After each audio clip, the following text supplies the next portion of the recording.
मैंने पहले भी कहा था और मैं आज फिर कह रहा हूँ, ये वो समाजवादी संसद में गए हैं जब 3 थे, जब किसी के सामने नहीं झुके। अब के तो 37 हैं और सारे अधिकतर युवा गए और अभी तो 2 ही बोल रहे, अभी तो 2 ही बोल रहे, या तो अखिलेश जी बोल रहे या धर्मेंद्र बोल रहा, बाकी तो नहीं बोल रहे। बदतमीजी कर रहे हैं धर्मेंद्र। जिस दिन बोलेंगे एक 20-20 पे भारी पड़ेगा, क्यों नहीं? वही है, मोदी वाली भाषा बोलेगा कि मेरा 2.5 घंटे तक गला दबाया और पार्लियामेंट थाने में FIR दर्ज नहीं कराई। गला तो दबा ही रहा, मोदी जी का बोलने नहीं देते। दर्द हुआ, दर्द हुआ जब देश के चुने हुए सांसद 150 सांसद संसद से बाहर निकाल दिए निलंबित करके, तब दर्द नहीं हुआ था? वो देश का किसान सड़कों पे था और 750 किसानों की शहादत हुई थी, तब गला नहीं दबा था उन किसानों का? है जब देश की पहलवान बेटियां सड़कों पे घसीटी जा रही थी और ये शहंशाह इस नई संसद का उद्घाटन कर रहा था, है उन बेटियों के चेहरे पर सुरक्षा बलों के जूते रखे हुए थे, वो गला नहीं घुटना था? है वहाँ देख रहा मणिपुर में बेटियों को नंगी करके घुमाया जा रहा, वो तो गला घोटने से भी बुरा, इससे तो उन्हें मार देते। इज्जत बर्बाद करने से अच्छा है मर जाना। वो किस नर्क में जी रहे होंगे, और देश का प्रधानमंत्री यहाँ बैठा और इमोशनल कार्ड खेल रहा। जब तीसरी बार पंडित नेहरू देश के प्राइम मिनिस्टर बने थे, 2/3 बहुमत से जीत करके आए थे, ये तो बैसाखियों पे आया, तो ये इतिहास कहाँ है?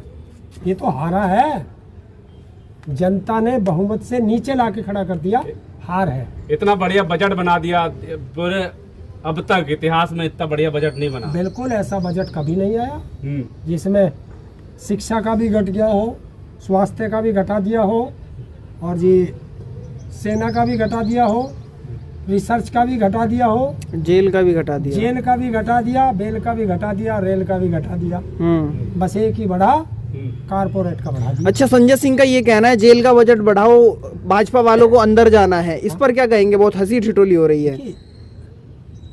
अरे ये जेल से बचने के लिए ही तो बिहार को और नायडू को वो दिया गया है बजट,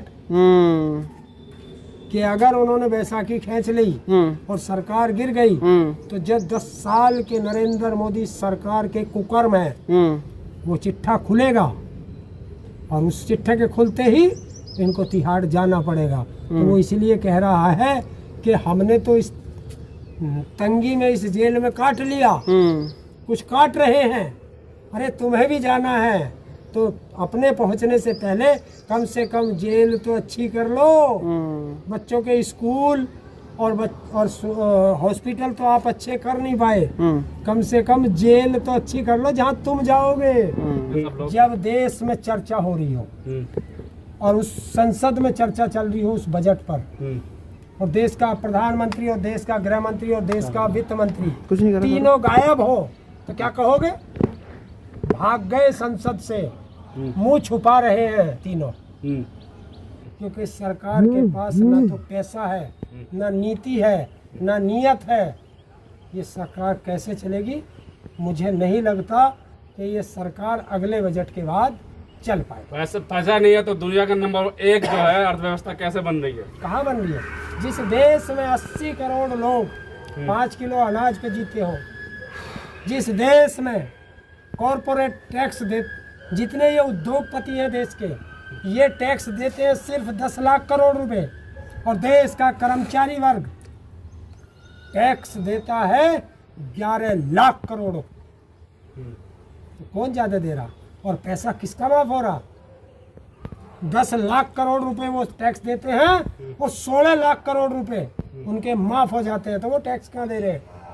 तो इस देश के टैक्स का पैसा लूट रहे हैं। ये नहीं बताएगा मोदी, ना बताएगी निर्मला सीतारमण, ये नहीं बताएंगे किसानों को किस मद में पैसा दिया, ये नहीं बताएंगे। बस आपको उलझा के रखेंगे ताकि इस बजट को समझने के लिए आपने मदारी देखा होगा, गांव में आता है, एक झोला उठा के आता है और डुगडुगी बजा के बच्चों को इकट्ठा करता है, क्या चाहिए तुम्हें? बोला हमें बिस्किट चाहिए, बोला ये ले, हमें टॉफी चाहिए, बोला ये ले। बोला हमें मिठाई चाहिए, बोला ये ले। बोला हमें पैंट चाहिए, बोला ये ले। जो मांगोगे वही दे देगा निकाल के। और जैसे ही खेल खत्म वैसे ही सब चीज खत्म। तो ऐसा ही ये बजट है। भारत के इस बजट को समझने के लिए आपको मंदारी का वो खेल समझना पड़ेगा। ना तो आप उस मंदारी का वो खेल समझ पाए और ना हिंदुस्तान की जनता इस बजट को समझ पाएगी।